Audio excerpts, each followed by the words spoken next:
Okay, how's it going, everybody? We're going to read some Josef Stalin today. This is The War, March 16th, 1917. Let's go ahead and get into this.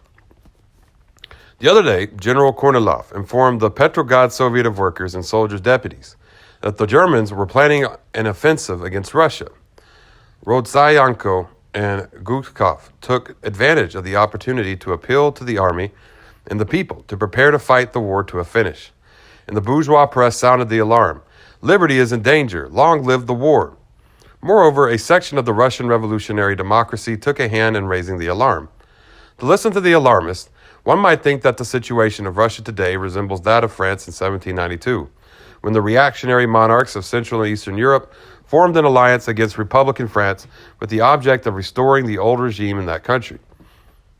And if the external situation of Russia today really did correspond to that of France in 1792, if we really were faced with a specific coalition of counter-revolutionary monarchs whose specific purpose it was to restore the old regime in Russia, that there can be no doubt that the social democrats, like the French revolutionaries of that period, would rise up as one man in defense of liberty.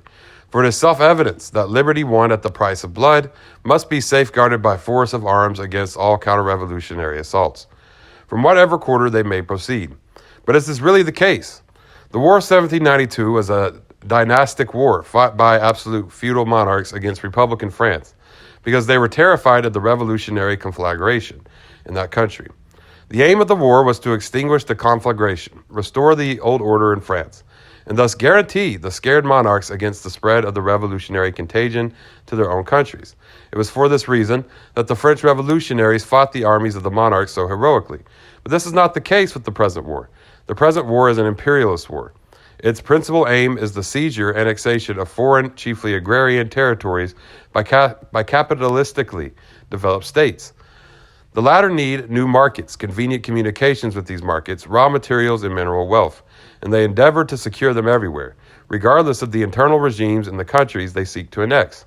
This explains why, generally speaking, the present war does not and cannot lead necessarily to interference in the internal affairs of the territories annexed, in the sense of restoring their old regimes.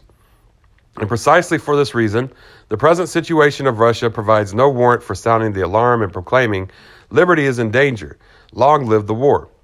It would be truer to say that the present situation of Russia resembles that of the France of 1914, the France of the time of the outbreak of the war, of the time when war between Germany and France had become inevitable. Just as in the bourgeois press of Russia today, so in the bourgeois camp of France at that time, the alarm was sounded, quote, "The Republic is in danger. Fight the Germans," end quote. And just as in France, at that time, the alarm spread to many of the socialists, Gueste, Simbat, etc.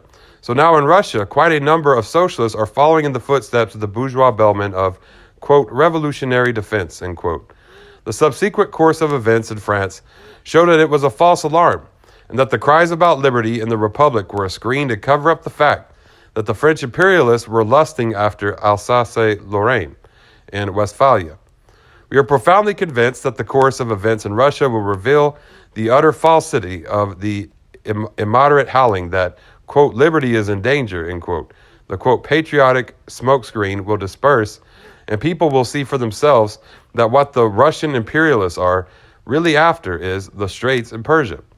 The behavior of Gueste, Simbat, and the like was duly and authoritatively assessed in the anti-war resolutions of the Zimmerwald and the Kienthal Socialist Congresses 1915 through 16.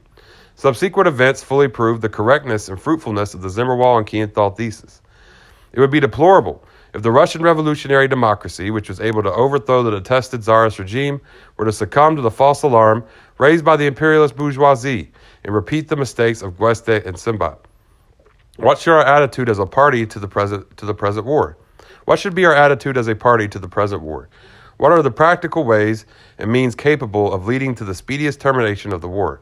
First of all, it is unquestionable that the stark slogan, "Down with the war," is absolutely unsuitable as a practical means, because since it does not go beyond propaganda of the idea of peace in general, it does not and cannot provide anything capable of exerting practical influence on the belligerent forces to compel them to stop the war. Further, one cannot but welcome yesterday's appeal to the Petrograd Soviet of Workers and Soldiers' Deputies of the peoples of the world, urging them to compel their respective governments to stop the slaughter. This appeal, if it reaches the broad masses, will undoubtedly bring back hundreds of thousands of workers to the forgotten slogan, "Workers of all countries, unite." It must be observed, nevertheless, that it does not lead directly to the goal. For even assuming that the appeal becomes widely known among the peoples of the warring countries, it is hard to believe that they would act on it, seeing that they have not yet realized the predatory nature of the present war at its annexationist aims. We say nothing of the fact that since the appeal makes the cessation of the terrible slaughter dependent upon the preliminary overthrow of the semi-absolute regime in Germany, it actually postpones the cessation of the terrible slaughter indefinitely, and thereby tends to espouse the position of a war to a finish. For no one can say exactly when the German people will succeed in overthrowing the semi-absolute regime, or whether they will succeed at all in the near future.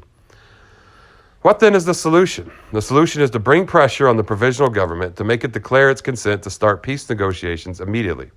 The workers, soldiers, and peasants must arrange meetings and demonstrations and demand that the provisional government shall come out and openly, publicly, in an effort to induce all the belligerent powers to start peace negotiations immediately on the basis of recognitions of the right of nations to self-determination. Only then will the slogan, "Down with the war," not run the risk of being transformed into empty and meaningless pacifism. Only then will it be capable of developing into a mighty political campaign which will unmask the imperialists and disclose the actual motives for the present war. For even assuming that one of the sides refuses to negotiate on a given basis, even this refusal, that is, unwillingness to renounce annexationist ambitions, will objectively serve as a means of speeding the cessation of the terrible slaughter. For then the peoples will be able to see for themselves the predatory character of the war and the blood-stained countenance of the imperialist groups in whose rapacious interests they are sacrificing the lives of their sons. But unmasking the imperialists and opening the eyes of the masses to the real motives for the present war is actually declaring war on war and rendering the present war impossible. Okay, yeah.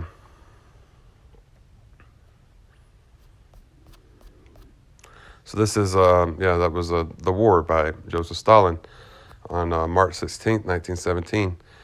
Well, thank y'all for tuning in. If y'all want to follow me online, hit me up. It's Facebook, Twitter, YouTube, TikTok, Tumblr, Medium. Reach out to me there. Y'all have a great day. Dodada Goi.